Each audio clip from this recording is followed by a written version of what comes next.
Mea Culpa is a brand new 2024 film that is currently streaming on Netflix, and this is Tyler Perry's latest project, that he wrote, directed, and produced. This also stars Kelly Rowland and Trevante Rhodes. Basically, what we have going on here is we have Kelly Rowland playing a lawyer, and she is assigned to basically take on this case for this character named Zier, played by Trevante Rhodes.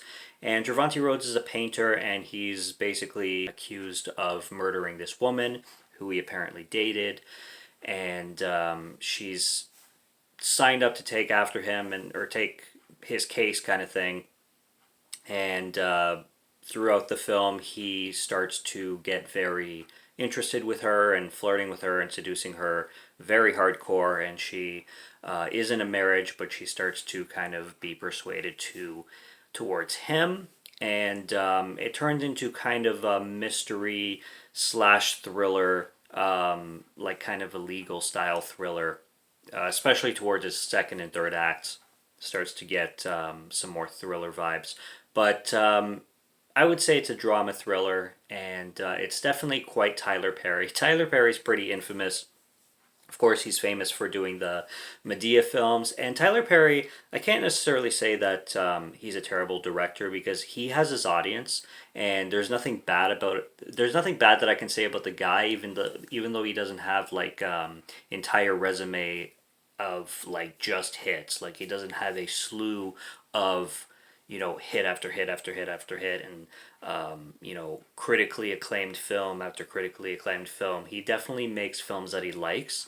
He knows what he's doing, and he has a niche, and he targets that niche, especially with the Medea films, which they vary in and of themselves. But he's one of those directors that he has the Medea stuff, and then he has everything else. And he released a film in 2018 called Acrimony, which I will say, in my opinion, is a much better film than this one. Not a great film, but comparing to this one, I did enjoy it more. But for his latest project with this one, it's absolutely loaded with melodrama.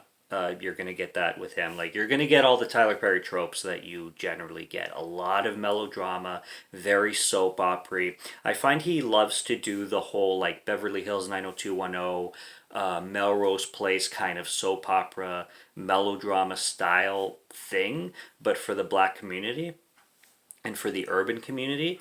And it works because he knows the niche. He knows the culture.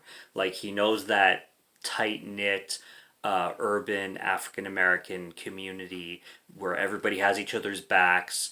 The ghetto drama stuff. He's really really good at doing that. So whether you love it or hate it, I mean he's no Jordan Peele, but he's Tyler Perry, and you're either on board for it or you're not. If you are really on board for a big chunk of cheese, I mean, it's fine.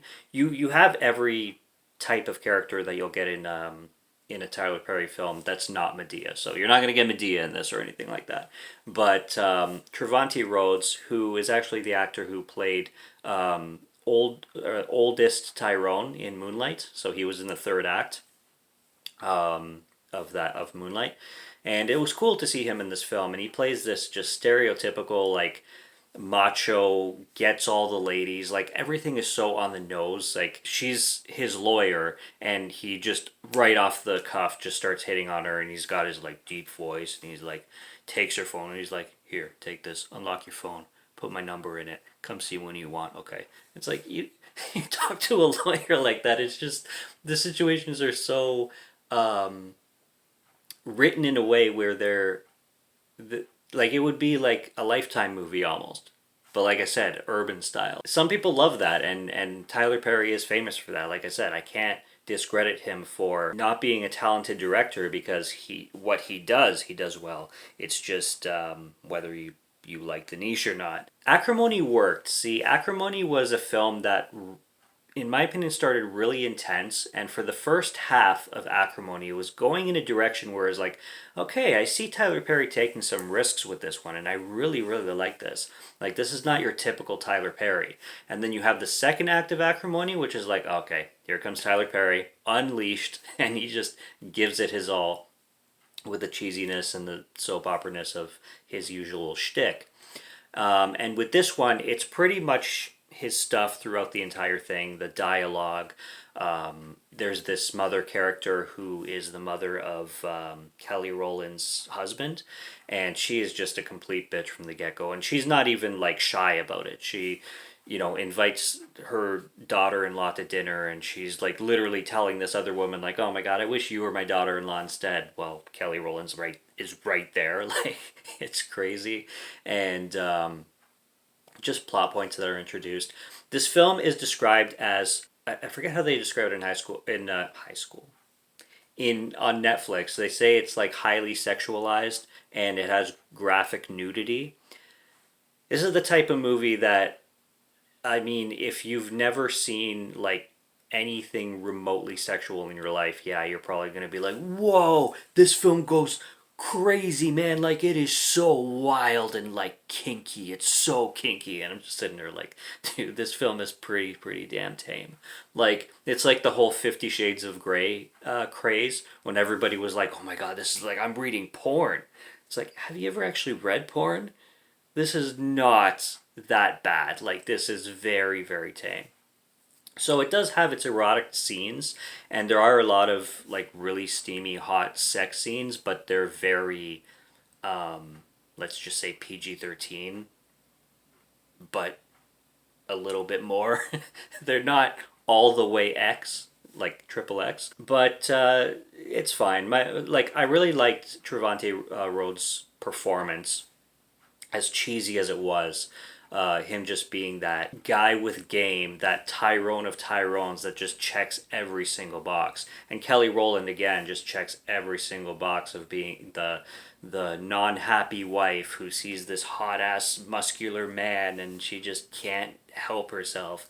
And she's like, "I'm just trying to set my boundaries," and he's like, "Why do you need boundaries?" And it just like you can hear the like elevator music in the background. It's just like pure cheese. One of my favorite scenes in this film. It's on Netflix, so I'm not gonna spoil too much, but I'll just keep it like really light. But it's on Netflix, so you can see it whenever you want. You can go see it first before seeing this review. But one of my favorite scenes involves Kelly Rowland, who goes to a museum where I keep forgetting his name. Zier, played by Trevante Rhodes, keeps his art because he's a painter. And she has this conversation with the woman that owns the museum, who has a bunch of picketers outside of her museum because Zier is tried for murder, and it was a really graphic murder. So the movie plays out whether you're trying to see if he's actually guilty or innocent.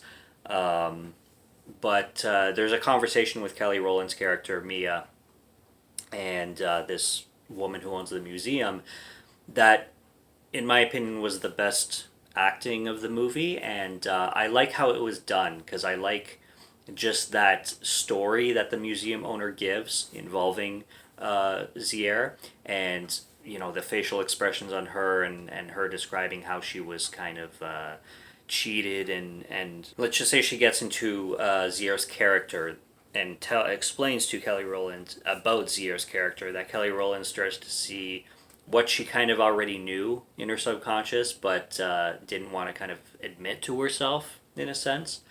And then the whole third act just takes a really massive shit. The reveals are ridiculous. The fucking twists are dumb, and that just checked me right up. Like I was aiming at like a 2. This film was kind of, because of its entertainment value, maybe a 2.5, but this film just ended up being a 1.5, and that's not too bad. I mean, I recently gave a 1.5 score to another film, but yeah, it's not a fantastic film. Tyler Perry's last work with Acrimony was I liked it more. I'll have to rewatch that film. I mean, I might like it less with a rewatch because I've only watched it once, but it does trump this film in my opinion. And his Medea stuff, I think that's where he really has his gold, in my opinion. I do love the Boo movies, the Medea Halloween movies. Those are good. But this one, he's done better. He can do better, but if you like your Tyler Perry shtick, and if you like Kelly Rowland's beautiful still. I think she's turning 42 or 43 ish, and she looks fantastic. Like, fan fucking tastic for her age. So, she's doing well. And outside of some really corny performances and really over the top sex scenes that are trying to push the limit but are really not. um, I mean, they're still steamy. There is one in particular sex scene that involves paint, which is fun to watch. It's all right. I mean, it's a Netflix movie. What else do you expect? Like, go check it out for yourself. But I do recommend watching Acrimony over this one, in my opinion. There you go. Subscribe to Morgan Film Fan if you like to listen to my voice or if you like my film reviews. I will be back with more soon, so stay tuned for those. Check out what's on the channel already. Stay tuned for what's coming. Until next review, have a good one. Take care and cheers.